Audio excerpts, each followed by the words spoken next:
am is wrong and it's all my fault. At least that's what I believed my whole life. One of my earliest memories of experiencing shame was when I was 5 years old. A kid told me I wasn't invited to their birthday party because I was fat. It hurt, but it wasn't a shock. I already knew my body was wrong. I already knew it was all my fault. I already knew that I wasn't good enough. This was just the first time I heard it outside of my own family. Growing up, it was completely normal in my household to be called lazy, useless, a slug. I mean, it was normal for my family to say that to me, and of course I believed them. I didn't have any reason not to, so I accepted that that's what I was, useless. I didn't really get a chance to form my own identity. Instead, I was a mosaic of chewed up gum that my family had stuck to me, each with its own flavor of shame. And the strongest flavor was about my body. If my body was bad, then it was my job to make it good, thin. That was the answer. If I could just fix myself, shrink myself, make myself smaller, maybe then my parents would finally be proud of me. Maybe then I'd get the love and compassion I always wanted. Maybe then everything would be okay.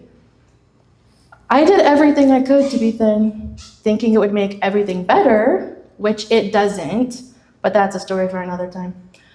Maybe it was never really about my body, but maybe it had to be. At least if it was my body that was wrong, I could tell myself there was hope, that I could fix it. But if the problem was me, who I am as a person, how could I survive that? What else would I hold on to keep my head above water? I pushed through school and the early years of university, just trying to survive, but it all became too heavy and I just couldn't do it anymore. I didn't want to die, but if that was all that life was, then I didn't want it. I knew that if I wanted to choose life, then things needed to change radically. I took a break from university to enter a full-time, intensive group therapy program.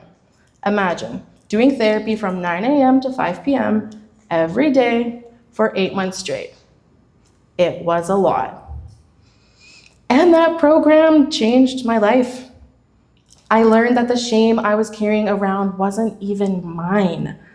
It was a family heirloom that had been passed down from generation to generation, and I had welcomed it with open arms and called it my own. I began to peel back each layer of shame, wondering who its rightful owner was. But what happens if they refuse to take it back? What happens when they say, nope, that's still yours, and sprinkle more on top? Where does shame go? Does it flow into the air around you as you exhale, drifting further and further away with each breath? Or does it sit on a shelf like an old trophy, a constant reminder of who you used to be? I hold less shame now than I used to, but it's not gone. I don't know if it ever will be. This isn't a story about how everything used to be hard, but now it's magically perfect. My story isn't over. I'm still in it. I'm not fixed or healed, as if that's a destination we're supposed to arrive at. Like there's some finish line I just haven't crossed yet. Right now, I'm really trying to build a life that's softer, one where I don't need to shrink myself to avoid bumping into the sharp edges around me.